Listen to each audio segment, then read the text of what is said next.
नर से तीतु पशुआ कीजिए गद्दा बैल बनाई, ये 56 भोग कहा मन भोरे की तो कुरडी चरने जाई। पुणात्माओं, परमात्मा ने हमें बताया है वह सच्चाई है कि कबीर ये माया अटपटी और सब गट आण अड़ी, वह किस किस ने समझाऊं या कुएं भांग पड़ी। हमने इस काल के नकली इस सुख की भांग पी रखी है इस कुएं में, काल के कुएं में, और सबके एक जैसी ही बुद्धि होगी। जैसे शराब पिए हुए व्यक्ति या भांग पिए हुए व्यक्ति आपने चाहे 100 मिल जावे रास्ते में, उनकी एक जैसी भाषा होती है, एक जैसी चाल होती है, लटक दे किधर पैर टेके किधर इधर जावे, बोल रहे तो और में बोलेंगे। तो किसी ने बात करके देख लो, जिन्होंने नशा कर रखा वो एक जैसी भाषा जानते हैं। तो हम सभी को इस काल ने भांग प्या रखी है झूठे सुख की, और सभी हम इसी में इतने मस्त हो रहे हैं। और यहां परमात्मा याद दिलाते हैं, जिसकी भांग उतर जाएगी। एक व्यक्ति शराब पिए पड़ा था और ऐसी गंदे स्थान पर गिरा हुआ था, फिर उसको उठाकर लाए घर वाले, और सुबह फिर नहा धोकर वो गया ना, उसका छोटा लड़का बताता है साथ में, पापा श्याम आप यहां पड़े थे? वो कहता मैं यहां था, क्या पड़ा थे तुम बता? शराबी ने बेटा ने कहा पापा रात को आप यहां पड़े थे। और फिर वो कह रहे तेरा के ये तो बहुत बुढ़ी जगह है। अब जब पड़ा था उड़ा टिट्टी पा गया था, जब उसको इस बात का पता नहीं था तो इसी गंदे स्थान पर पड़ा है। तो हम आज जिस स्थान में रह रहे हैं ये ऐसी स्थिति में रख रखे हमारे को। और जब यह भांग उतरेगी आपकी, आपका ताला बेली लाग जाएगी, अंतःकरण में उचाटी पैदा हो जाएगी।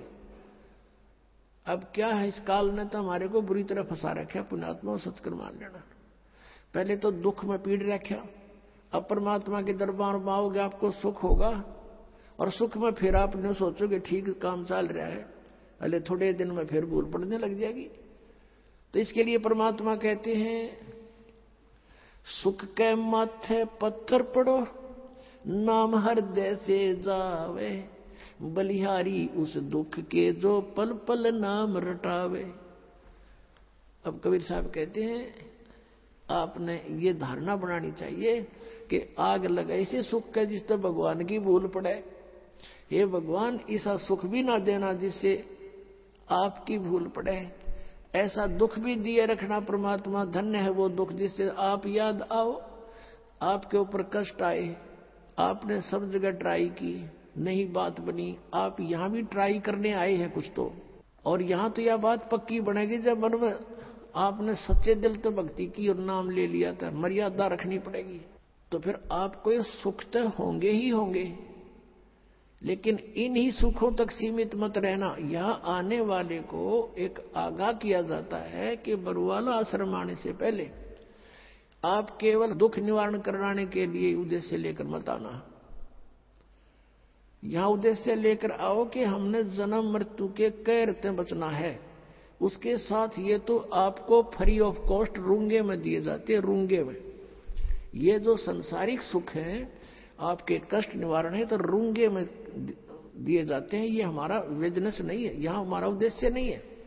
अब जैसे पहले समय में गांव में कोई ये सब्जी बेचने आया करते और कोई फल फ्रूट भी बेचने आते थे, तो वो कैसे सौदा करा करती थी हमारी दादी।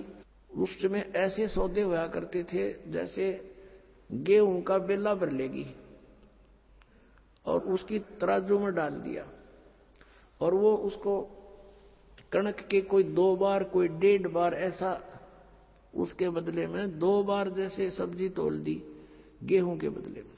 वो तो ले लिया जो लेना था माई ने, वो जो सौदा करना था वो तो कर लिया। उस गेहूं के 1 बेले यानी 1 किलो के बदले में 2 किलो 2 बार तोल ली हुए सब्जी, जो उसका रेट था वो ले लिया। फिर नो क्या करती, भाई रूंगा और दे, रूंगा मीन फ्री ऑफ कॉस्ट।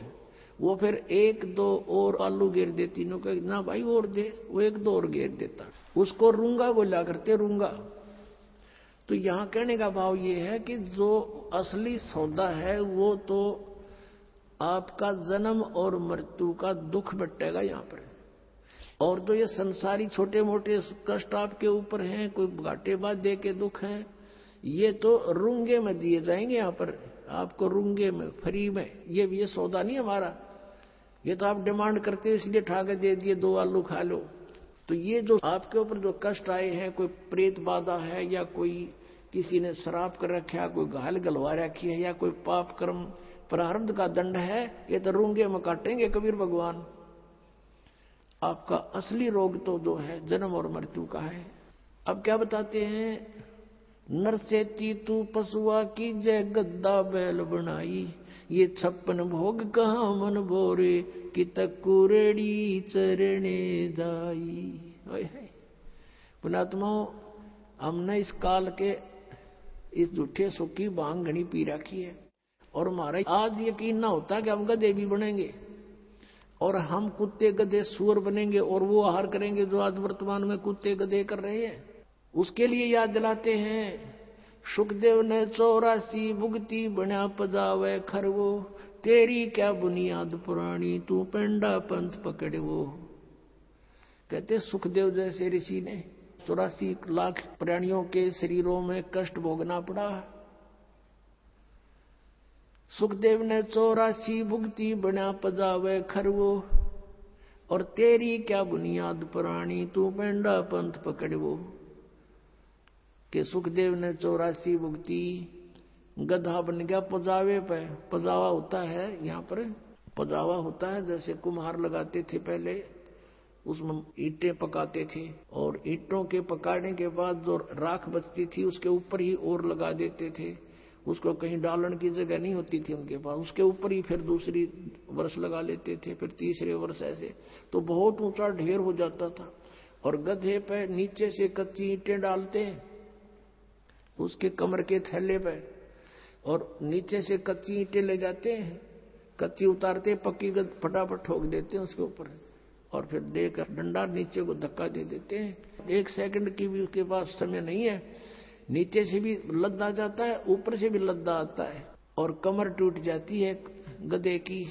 और शाम को आहार करने के लिए कहाँ जाता है, कुर्डियों पर, यानी बाहर मैदान में, वहां खाता है, फिर चारा भी बाहर चर के आता है, और सेवा को मार की करता है। और फिर टूटी कमर पर जख्म हो जाता है, उसको कौवे नोचते हैं, उसी जख्म के ऊपर आते ही कुम्हार जो कानू वो थैला रख देता है, और ईंटें भर के फटाफट उसको स्टार्ट कर देता है, लेकर लठ। और फिर देखो पुणात्मा, अपना शरीर यहाँ कहीं से छुल जा, खाल थोड़ी सी किसी कारण से भी, और उसके ऊपर कपड़ा भी लग जाना, कपड़ा वैसे भी आंखों में पानी आता है, इतनी पीड़ा होती है। और आज वो अफलातून जब राजा बना हुआ था, भक्ति करी नहीं, सत साधना की नहीं, आज गधा बना हुआ है, कमर टूटी है, ऊपर थैला, और थैले के अंदर से कोरस सैंड, यानी वो खोरा ईंटों का जो रेत, वो जख्म पर गिरता आकर के, और ऊपर से ईंटों की रगड़ लगती है उसके, ऐसे चलते चलते, और उसकी आंखों में से पानी आता है, वो कुछ नहीं कर सकता, विवश है। अपनात्मा, पहले तो हम भी ऐसे ही थे, अब परमात्मा की दया से आत्मा निर्मल हुई, ये बातें याद आती हैं तो भी शरीर कांप जाता है। और एक बार नहीं, असंख्यों बार, एक बार नहीं असंख्यों बार ये कष्ट उठाए हमने। अपनात्मा, आपको कितना राहत होने जा रही है, कितना लाभ होने जा रहा है, आप नहीं समझ सकते इसको। और हम कितना कष्ट उठा चुके हैं संख्यों बार। ये तो एक बार के गधे का एक दिन की बता रहे हैं, ये कष्ट एक दिन में ऐसा होता है, और एक गधे का जीवन कितना। अब इसलिए बताते हैं सतगुरु के उपदेश का, जय सतगुरु की संगत करते सकल कर्म कट जाई, अमरपुरी पर आसन होते जहां धूप ना छाई। यदि सतगुरु की संगत करते, शरण में आ जाते, ये नकली सतगुरुओं की नहीं बात बनती, तो कहते हैं ये कैसा दुख आपके ऊपर हो रहा है, किस प्रकार बाईपास निकालेंगे संत।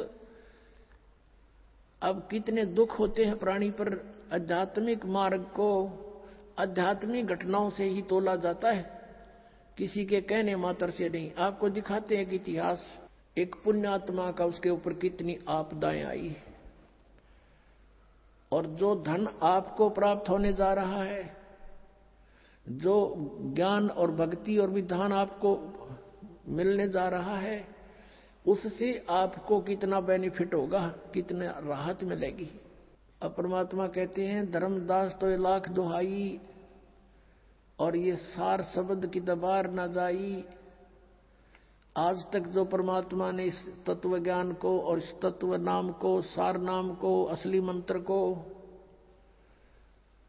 छुपा के रखा हुआ था, क्योंकि सतयुग त्रेता द्वापर में ये प्राणी दुखी नहीं होता, और पिछले पुण्य कर्म इसके घड़े साथ होते हैं, जिस कारण से कोई भी कुछ भी साधना भक्ति कर रहा होता है उसमें भी वो सुखी रहता है।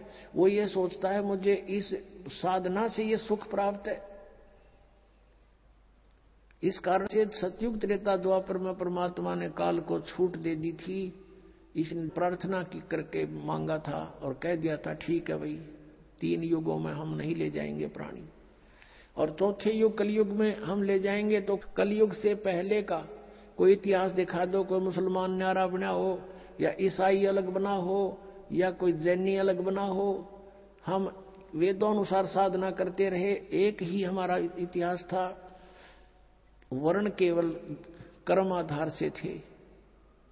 अब कलयुग में देख ले हमारे अंदर कितनी इसने फूट डाल दी।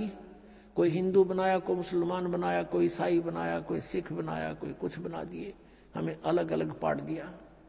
इसको डर था कि कलयुग में परमात्मा से वायदा हुआ है वो आएंगे या अपना कोई दास भेजेंगे अपनी शक्ति देकर, तो उस समय तक ऐसा कर दो इन प्राणियों को ये कति कंडम हो जाए, एक दूसरे के शत्रु हो जाए, कोई एक दूसरे की साधना को गलत बता दे तो मरना तैयार हो जाए। ऐसे समय में परमात्मा ने ये स्टार्ट किया है। लेकिन ये बुद्धिहीनता है हमारी। मान ले मैं आपके मार्ग को गलत बता रहा हूं और आपको कॉन्फिडेंस है सही है, तो मेरी बातें ना सुनो, इसमें झगड़े की क्या बात है। तो ये काल ही करवाता है। लेकिन अब परमात्मा की मेहर होगी अपने बच्चों पर, समाज शिक्षित है, सब इतिहास हमारे पास है, हमारे सदग्रंथ प्रत्येक धर्म के प्रत्येक धर्माणों के पास है। अरदास उसमें बताओगे ऐसा लिखा, आप खोल कर देख लेना, बात समझ में आ जाएगी।